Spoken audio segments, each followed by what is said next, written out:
All right, so the Vikings knocked off the Giants this time, and the thing this time was a franchise record-setting field goal from 61 yards out. The rest of the game had a very familiar blueprint in a good way. There were turnovers forced. The Vikings protected the ball. There were hot and cold streaks on offense, go figure. And there were low penalties, and that has been the formula for these Vikings, especially roaring back in the fourth quarter. They scored 17 points against the Giants in the fourth quarter, and now with 2 games left, they've scored more quarters in the fourth quarter than any other Vikings team in team history. So everything was hitting for the way they like to do things. Ron, I'm going to ask you about this field goal. When it went up in the air, 61 yards, went through the uprights. Is this enough for you now? Because Greg Joseph has hit 5 game-winning field goals this season. Even though he had some hiccups with extra points, is he your guy now, once and for all after this? Well, I think I said before, like we could have prime Justin Tucker back there, and I don't think any Vikings fan really will ever feel great about it. But I mean, hats off to Joseph. Like that was a difficult kick. Obviously distance. But also just I can't imagine his confidence. Just in a kick like that. But it seems at least he's missed them when you don't expect them to make or to miss them. Like they score a touchdown. Oh, great, we got 7 on the board. You come back to look at the screen. It's like, wait, we only got 6. What happened? So but kudos to him. I mean, he had plenty of leg on that. So, and it looked great off the kick. So it's one of those that, um, if it had the leg, like you couldn't deny it. So, happy for him. Happy for how the team was able to kind of get in position to get him that opportunity. Sally, I was hard on him about a month ago when he had missed his 5th extra point, and it felt like life has to be better than this. There has to be other solutions. I wasn't calling for an out release, but it became more than a nuisance. It was problematic. And then he goes and does this, and almost quietly, he's hit 4 game-winning field goals in the final minutes of games, and it's quite remarkable. Is he enough to be your guy now? Well, I think that, yeah, we were all worried about him this entire season. And I think we've all said that it was pretty crazy that despite all of the wild things that were happening in games and all the extra points that he missed and kicks that never cost them a game. Yeah, Um, it's so it weird. yeah, it was really weird how despite his struggles, it really, other than having to go to a couple overtimes they shouldn't have, he really hasn't affected them negatively. Personally, when I saw that they were going to go for the kick, I didn't agree with that decision. I would have rather them just went for it and tried to score a touchdown at that time because I thought there's no way. This is pretty much just a waste of a play, is what I thought. That's why I'm sitting here in my bedroom right now and not on the sideline I with think I'm Kevin with you there. O'Connell. Like Sally, I think I'm with you there because in my mind, like again, being if 51 is different than 61, but in my Mhm. mind, I was like, so much more can go wrong at this point than can potentially go right because kicking a long field goal, you have to be lower. Obviously, Dexter Lawrence is a massive human being in the middle who's blocked his share of kicks at this level. So that's concerning. And then also it brought me back to Antonio Cromartie versus the Vikings when when Adrian went for 296 or whatever it was when Mm. you kick it short, you give them an opportunity for 190 or for whatever 109 on the return because it's all offensive and defensive linemen out there. So Sally, I'm with you 100%. I wasn't ecstatic when they lined up for it, but hey, we're exercising demons. That's what this season's all about. Right. So hopefully he's hitting his stride at the right time now. His confidence is got to be up there after making a franchise record, right? So this is how you want to go into the postseason for sure. I think the only problem with not kicking it and winding it up and just throwing it is our Hail Mary play is always a sack every damn time. It's like at the end of the half, oh, here comes the Kirk sack. And it's like You're clockwork. right. Oh, and You're it's right. it's so frustrating because I'm convinced it's the only team it happens to. Bryant, what do you know about kicker psychology? Do you think a 61 yarder gets the guy on the right path going forward? Because I think it gives him an ego boost. But like y'all keep saying, like he's missing the shorter kicks. So I was like, I can see if he was struggling with the longer ones, he's missing the shorter ones. But it definitely gives you an ego boost. I feel like it also allows the head coach to know that he has potential to make these longer kicks as well. mm-hmm. Yeah, and that was that was shaky because I don't know if Kevin O'Connell expressly said after Joseph had missed 5 of his first 6 over 50 that, we're done doing this. But I think there was hints that, we're going to have to go for it if we're on the 40-yard line. And now you might be able to start to explore a little bit more of his range if he has the cojones to drill a game winner from 61. Mm-hmm. Yannick, you were next to me when that kick went through. I don't know. We were both kind of like, God, can he make it? I don't think we both were like, oh, here we go. It's going to be a miss. We were both kind of excited that it could happen. Has Joseph done enough that, even if he missed a 45-yard game winner this weekend, would you be like, screw this guy? Or has he done enough for you? I'm somewhere in the middle. He hit every kick in the last 3 weeks, I think, and missed just 1 in the last 5 or something like that. So maybe it's time to trust him a little bit more. And yeah, we were just thinking about maybe just throw deep to Jefferson. Maybe he can make a play, but they went for it, and at the end, it was the right decision. Yeah, and I think that when Joseph missed those long ones in succession, I think Matt Daniels, special teams coordinator, said that, it's correctable. And, that's hence why he's still employed. And so I think we could stomach like, all right, we don't have a guy who can hit from 55 anymore. That's fine and dandy. And then the missed extra points start piling up. And it's like, all right, this is Forbath all over again. But thankfully for his sake and the rest of us, it seems to be trending in the right direction.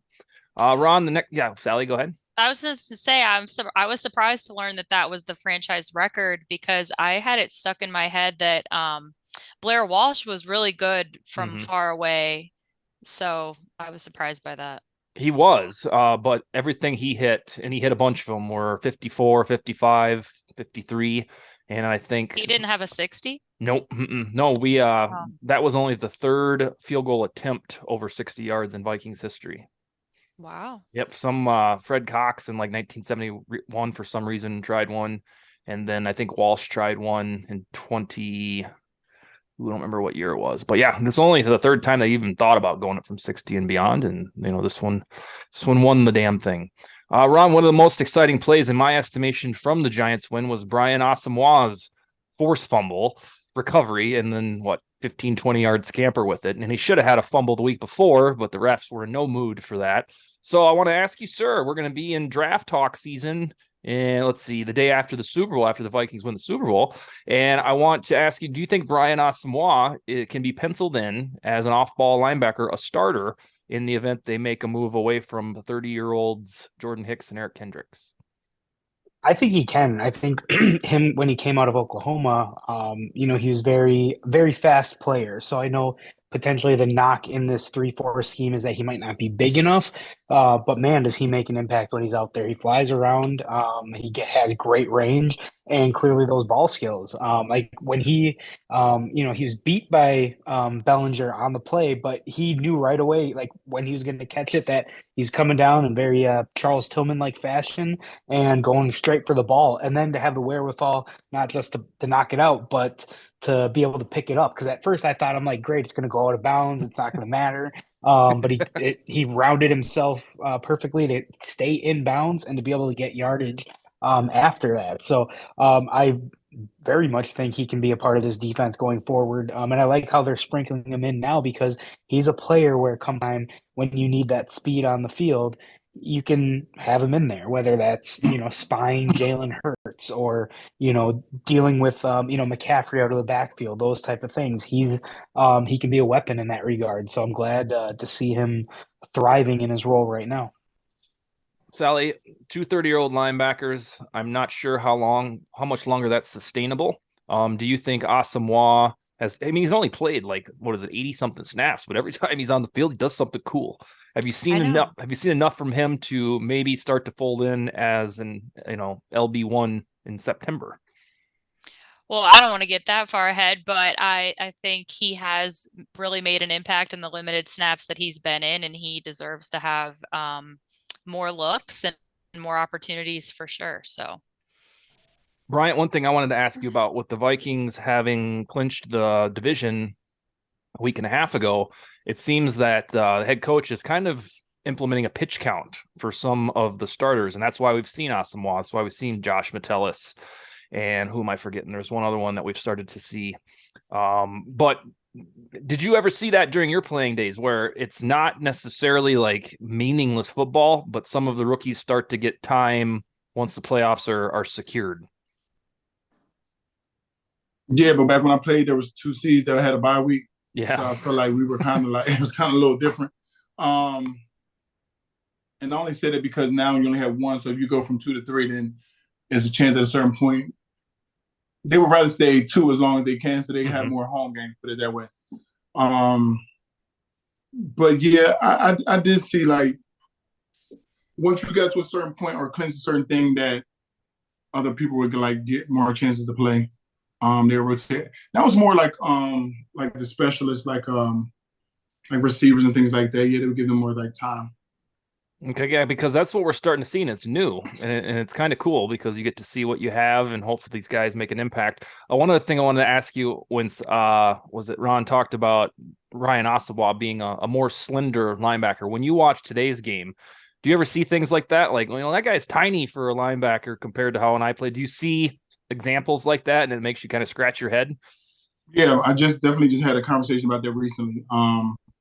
Just some skills positions, even the offensive linemen. Some of us smaller than when I played, because it's a different style of being more finesse and being quicker and being able to cut off blocks and things like that. So that's things are kind of, I guess, evolving to a certain extent, and that's what they want right now. I guess to make the game look faster or seem faster. Yeah, I'm with you. Yannick, I'll ask you about Asamoah. You're probably the best draft mind here on the panel. Do you think that the Vikings will need to invest, I guess it'd have to be a first or a third, in an off-ball linebacker this year, or has Asamoah showed enough to get the gig if they move on from Hicks or Kendricks? I think he has shown enough to deserve the right, at least to fight for a starting job. I think they will draft another one in maybe this year, probably latest next year. Yeah, but I think Asamoah should get his chance. All right, Ron, I'm going to do this next little exercise with you. Now that we can really start to look at playoff time, and January 14th, 15th, or 16th, the Vikings will host a home playoff game at US Bank Stadium. I want you to, Ron, on the fly here, rank these 5 teams that from toughest to easiest for the Vikings to play. It would be the Giants, who are probably the most likely to come back, the Commanders, the Lions, Seahawks, or the Packers. So I think weirdly enough, I would put the Lions as the toughest at this point. I think based on the teams that are playing there, I feel like, and I know they just got manhandled by the Panthers. Carolina. Yeah, but I think Goff is a competent quarterback, and that offense can be troublesome. And they're good on both fronts.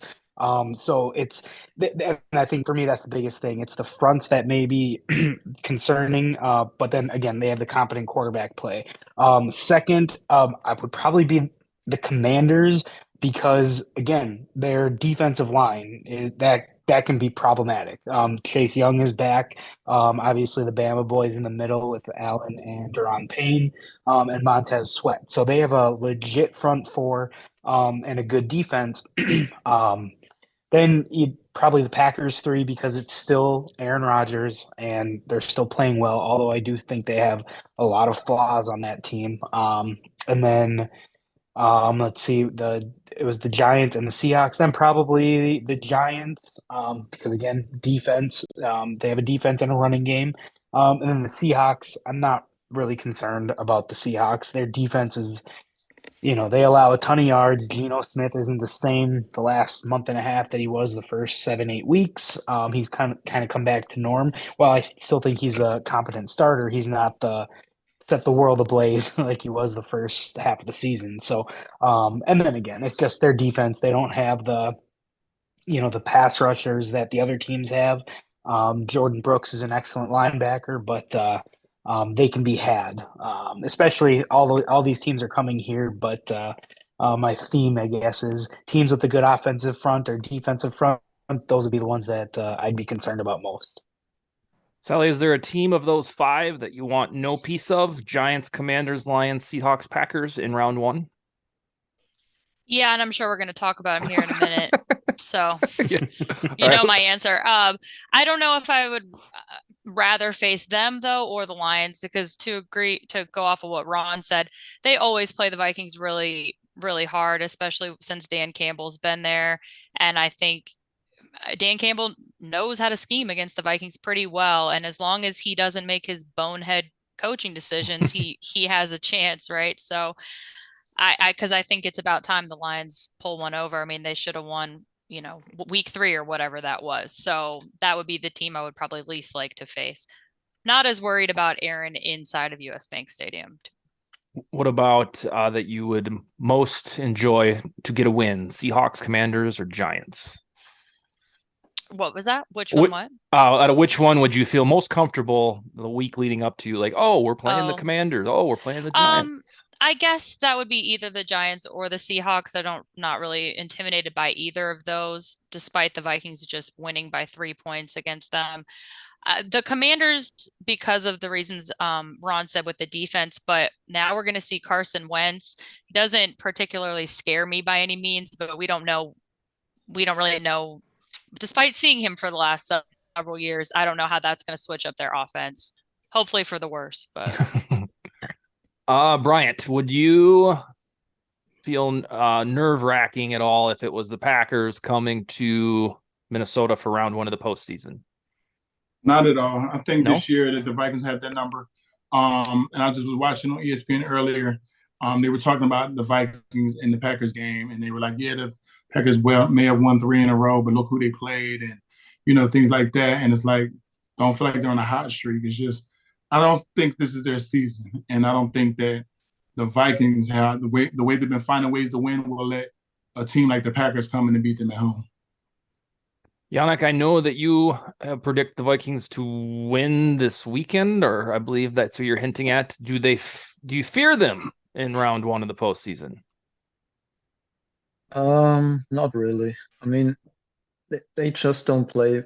They just don't play well this season. At the end of the day, it's still Aaron Rodgers, so he could, in theory, go starting to get hot late in the season and then the postseason, and it's one game could be good in one game, but they just don't play well, neither on offense nor on defense. So I think I'm pretty confident that we will beat the Packers in the postseason if you had to play them. Well, for anybody that cares, I don't want anything to do with the Packers in round 1 of the postseason, just because it would be like a screenplay where they won 5 in a row. They've lost 2 straight at US Bank Stadium, and I just would rather avoid it altogether. Of course, if they end up getting them, beating them, then I'll be the happiest guy in the world. But I would take the Commanders out of all the other teams, because Vikings should have beat them by about 14-17 if it wasn't for a referee crashing into Cameron Bynum. About a month and a half, 2 months ago. And I think just the fact they don't know who their quarterback is would really give me a week full of confidence that the Vikings can put the Commanders away pretty handily. The last thing I want to ask you guys about before we also have to deal with like at least 35% of their fans in our stadium as well. So yeah, as if that isn't already aggravating enough. I hear you. I don't really want to deal with that in first playoff game in like 5 years. Yeah, I'm with you. The last thing I want to ask before we pivot to Packer Week here is, Ron, Duke Shelley or Cameron Dantzler, starting cornerback for the Vikings in round 1 of the postseason. Who would you tap for that? Well, I mean, Duke Shelley's been playing pretty damn well for a guy that's not very big. He's making an impact. He's always seems to be, getting his hand on the ball, whether it's a completed pass or not. He's there. With that said, I do think Dantzler showed enough, in run support and everything. And obviously with his size, I'm always partial to having the bigger corners outside. Especially lately, we've been playing a lot more press man defense because that's what Patrick Peterson, he's a first ballot Hall of Famer because of that. And I don't know if he can do that with Duke Shelley. I would like to see Duke Shelley take over for Shannon Sullivan, because other than 2 touchdowns that they took away, man, he sucks at football. Like, just he doesn't want to make a tackle. He doesn't step up in there at all. And he's always getting beat on plays. And I hate seeing 39 out there. So hopefully Duke Shelley can take over that spot. But I mean, if I think he's proven that he can play on the outside if needed, because Dawson Knox, he had that play, and Knox is what, 6'5", and he jumped with them. So, but I would like to see Dantzler out there. Sally, Duke Shelley finally qualified for Pro Football Focus's minimum snap count, and all of a sudden he's the 14th best corner in football. Would you endorse him just staying there opposite Peterson, or go back to Dantzler when he's ready to go? No, I'm a big Duke Shelley fan. Love him. Favorite player currently, all the way. Starting job, there's no question about it. Ooh, that was emphatic. Yannick, what say you? Can't argue with Pro Football Focus. No, not at all. I was Facts. one of Dantzler's biggest fans. He was really disappointing so far. I think Shelley deserved the right to start. Maybe they will just split reps and they will see who's playing better. But I think Shelley deserved the right to start. And Caleb Evans will also be in the mix, possibly for Week 18 against the Bears, or if they just want to get him ready for postseason depth. But he should be returning soon. All right. So, Sally, are you going to this Packers game? Highly unlikely. No. Okay. I mean, I wanted to, but like same reasons as you. I was banking on the tickets being dirt cheap, everyone canceling their hotel and Airbnb reservations, and just, picking up the pieces of Green Bay's economy, one, piece of trash at a time. And now I will not be doing that. Yeah, it was, we were holding, for listeners and viewers, we were holding out on exploring Packers tickets to go to this game, because had they lost on Christmas, then they would have been as close to elimination as you can mathematically get.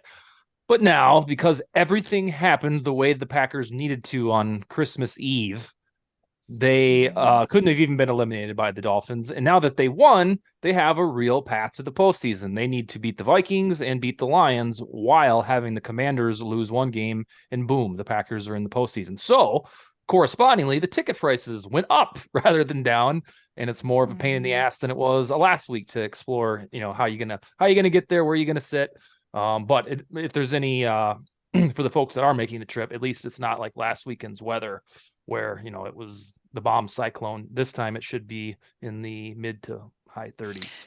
Right. But this is what we get for counting the Packers out 6 weeks ago and planning how nice it's going to be to go there and to play Jordan Love, and it's going to cost $20, and Vikings are just going to shut them out. They'll probably rest starters in the second half. These were all the things I started fantasizing about way back when, and how much fun we've made of them all season. And I still haven't learned my lesson. It's been 13 years now of this, 2010 when they got in as a 6th seed. Mm-hmm. I don't know when I will ever figure it out, but this is how it goes. In your defense and the rest of us, they were 4-8. And that is pretty insurmountable. And I mean, even still now, I mean, they would need a run, one of the most miraculous runs ever to, do the whole thing. But I don't think you're thinking they'll do that. But yes, no. At 4-8, they were dead to rights, and boom, here they are with a favorable map, atlas of the NFL lay of the land, because let's see who all lost. The Commanders lost, Lions lost. Everything that needed to happen happened. Mm-hmm. Yep. Ron, the Packers are favored by 3 points. Does that point spread make you surprised or roll your eyes, or is that kind of what you'd expect? It's kind of what I expect. The home team playing literally, if it's win or go home essentially at this point for them. So I can understand why they're favored. They are, playing well, although they did beat a concussed Tua in the second half. But they, it doesn't surprise me. I mean, Vegas. It's not like when the Lions or Cowboys were favored against us, and I was like, "What the hell are they thinking?" When clearly Vegas was right on those.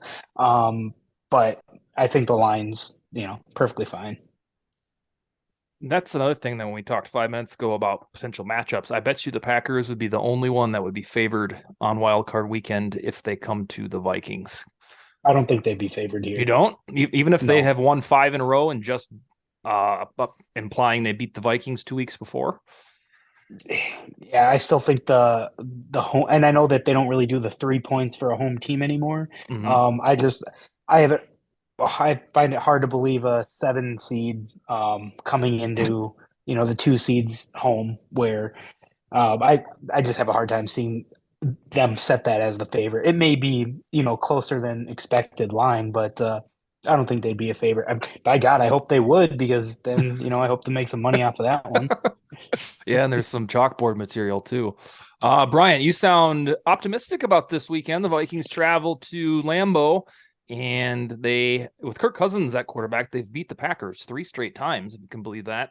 What makes you optimistic this weekend, good sir? This is a rivalry game, and I feel like everybody's going to play at a higher level just overall.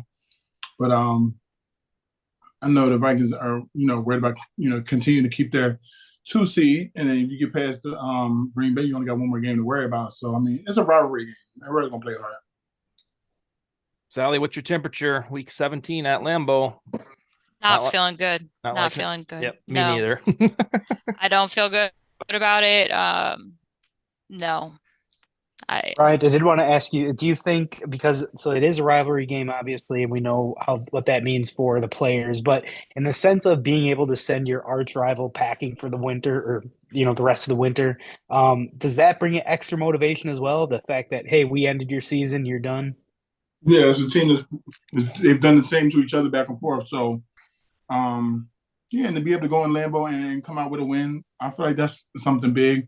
I just know all week long how coach start like on these guys, and I just feel like Minnesota just overall has the edge. Like I don't like the commentators were saying earlier. I don't really look at Green Bay because they put out these 3 wins these past week. Like I don't look at it as like they're on the streak. I just haven't pulled out 3 wins, but I don't think they're overmatched for the Vikings. I don't like it because it would be very odd for the Kirk Cousins led Vikings to beat the Packers 4 straight times. It just doesn't feel like that is written, in the history books. It's at home and the Packers have everything to play for. Whereas It wouldn't be 4 either way though. Or well, Kirk Cousins led. Yeah. Okay, I was thinking of the no, Mannion, yeah. Kirk for some reason has their number, which is fantastic. But the reason that I'm skeptical like Sally about this is that I can totally see myself at 8 p.m. Sunday night being like, well, yeah, the Vikings didn't really have too much to play for. The Packers had everything. This is a postseason game for the Packers. So I'm not, and that's probably my Zimmer brain thinking, like the way the Vikings used to do things. But it was right when we forecasted the Eagles beating the Vikings in week 2. So I just have a feeling that the hunger won't quite be there, like that desperation that the Packers have. And that's why when Yannick decided, like, hey, let's just go to the playoff game, I was like, good. This young man's not going to have to see a loss at Lambeau, because I am firmly in belief the Packers are going to win this game, as much as folks don't want to hear that. That's where I am. Yannick, this is your time to give a rebuttal, because you seem to you're with Bryant here, that there is a pathway to victory. Yeah, Rodgers is hurt. We obviously hear that a lot during the broadcasts. Christian Watson didn't practice today. I think the Packers' passing offense is a disaster. Of course, our passing defense is a disaster. So maybe we can look better than in other games. Their running defense is pretty bad, so maybe another Dalvin Cook day. But I think it's a tough matchup because the Packers basically have a playoff game and we play for nothing. Maybe JJ's record, but that's it. So it will be a tough matchup. Bryant, before we sign off for the night, for any first-time listeners, walk us back through the 2004 postseason game when you guys were heading there as the underdogs in your own right. Did the team that evening fully, or is that late afternoon? I can't remember. Did you fully expect to win that game, or were you as surprised as the rest of us? I think I felt like we thought we could win, but we knew it would be tough. One, because it was home, it was the Lambeau Field, and then it was Brett Favre, and he was finding ways to win games, stuff like that too. But sometimes going into the game, the whole goal is to win. But once you get in it and you realize that you're in it, and like, oh, it's not as bad or as hard as you think. You can see like, okay, we can pull this out. We still need to see photos of you of that game with your afro out. I know you said that all the guys took. I thought I had one from a while back, like, but my helmet was on, but you could see like the hair, like, come from the bottom and stuff like that. But yeah, that started from me having my hair out. The day, that Friday, and I was supposed to get it braided. That was the season that you guys were 7-4 and finished the season 8-8. So when the playoffs came around, we were like, God, can we even compete? And then, you stuck it to them. And, one of the more memorable games ever for the Vikings. Mm-hmm. Yeah. I mean, it was a good game. Sally, am I missing anything tonight that you want to cover? No, not really. I mean, the only thing I was going to add, I think, Dustin, you kind of hit it on the head with what you're saying with this game doesn't mean as much. Aaron Rodgers is obviously very fired up right now. Now, they wouldn't have won that game without the defense last week shutting the Dolphins out in the second quarter, obviously, with those interceptions. But I think you can tell that old personality is back and it's really fired up. So I think I could have seen it last week going. I could have seen them losing to the Giants because the Giants had a lot to play for. So I could have seen them getting complacent. That didn't happen. So that gives me some hope. But Daniel Jones is no Aaron Rodgers. So that's all. Yeah. And I take a little bit of solace in knowing that there's still very weird Rodgers things that are happening. Even against the Dolphins, there were certain throws. There's like 4 throws that I remember counting on my hand thinking like, God, there's just something not right. And if it's the thumb, it's the thumb, or if it's just he's starting to decline, that would be even more glorious. But to your point, he's still finding ways, or maybe his defense is to, intercept the concussed Tua and find a way to get it done. I think ultimately I'm picking the Packers about 30-23. And Ron, what do you got? Well, I actually think that, yes, the Packers have everything to play for, and it will be difficult. But I think the Vikings, and I think with Kevin O'Connell, I think they will be preached at. They still have a lot to play for. Their second seed's not a guarantee, and the Niners have a cakewalk to 2 wins. They're playing Jared Stidham this week, and then a team that I don't know if it's Cardinals or whatever. Cardinals. So they have 2 easy wins that they could throw out their 4th string quarterback in and get it. Josh Johnson might get the win on week 18, but so they're very much on the Vikings' heels. I think that the advantage of being able to, and then the fact that the 1st seed is still up for grabs because Jalen Hurts, who knows what's going to happen with him. Another big injury that they took this week was, steroid boy and Lane Johnson. Apparently the steroids don't help your ab muscles very well. So, but that's a huge loss because he's a monster of a player and their strength is offensive line. So they could very well lose the next 2 games as well. So I think, but that, neither here nor there, but I think getting firm hold on the 2 seed, and the Vikings will need to likely win out for that to happen. So I think that is added motivation in itself. So I think that combats the Packers being up against the wall, and then I just think we're a better team. So I do have us winning, purple Kool-Aid or whatnot, but I think 27-23, it'll be a close game one way or another, but I don't think it'll be a last second field goal that'll be needed this time, but I think JJ is going to go off whether or not they put Alexander on him or not. But the weather's going to be good for us, so it's not going to be too cold. It's not it's not going to be Mannion out there, so I think we'll pull it out. Two interesting facts about the lead up or what to play for. The Eagles play at noon, so the Vikings should know by the time they kick off if the 1 seed is still attainable. And Washington plays the Browns at noon. So in theory, if Washington wins, then it is an honest to goodness elimination game for the Vikings to eliminate the Packers.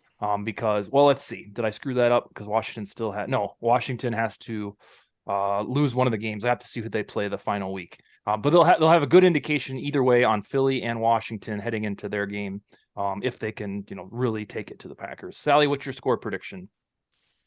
I really don't want to say it out loud, but a spanking, huh? The Packers have only scored 30 points once this year, so I don't think it's going to be very high scoring. I'm going to go like a 22-17. Okay. Packers. Well, that's fair. I don't want to. I hope I'm apologizing Sunday night for this. I really don't think you'll have to, but let's pray that we both have to. Bryant, what's your score? I'm going to go 24-17, the Vikings. Ooh, okay. We like it. We like confidence. It. Yeah, he's been the most confident of the bunch. No, he is. He is. He's been right most of the season, so I love it. All right, Yannick, you got the last word, my friend. So I'm picking 2 score games every week, and it never happens. So I'll just stop doing that. Maybe 23-20 Vikings. Okay, and that means Joseph is going to be the difference maker, or not quite? Yeah, in overtime. Of course it has to be. It's got to be a squeaker of some sort. Yeah, it's like every week we come on the show, there's a new thing that was really cool as to how the Vikings won. And one thing I tweeted last night that I was thinking about, after the Bears game, I'll try to come up with the top moments of the regular season. And I started brainstorming them, and I was like, holy God, I'm going to need like a top 30 because of like there's so many. Like, let's take, for instance, the Bears game when Cameron Dantzler just ripped the ball away from Amir Smith-Marset in a regular season. That might have been the most memorable moment, because the game is on the line. He just said, here, give me that ball. But I don't even know if that would crack the top 10 this year, because there could have been 10 moments in the Bills game alone. And it's like I was saying, like it feels like they're exercising all these demons, or like playing, like if there's a Vikings bingo card, the only thing that's missing is an offensive pass interference going in our favor to attain for the Cowboys. Drew Pearson all those years ago. It seems like everything else that has haunted us year over year. It's something like whether it's fourth quarter comebacks, making game winning kicks, or special teams, getting a block in unheard of moments, a fumble at the goal, just all these random things. So like if an offensive pass interference goes our way in these last 2 weeks, I think it would be safe to say we're a team of destiny, and that's that something good is about to happen. Yeah, that could be the litmus test. Remember, was it 2020 down in Tampa when Brady threw up that end of half Hail Mary and there was a pass interference, which I still have never seen? Yes, because it was Gronk and Brady. Yeah. They've never called that in the history of the NFL on a pass interference on a Hail Mary call, and then all of a sudden, there it is. Oh, man. All right. Let's see. Anything else from the group? Nada? No. All right. We'll be back Wednesday to crunch the Packers aftermath and then the Bears in the final week. And that's all we got. All right, guys. All right, let's Righty. go. All right. Talk to you All next right. week.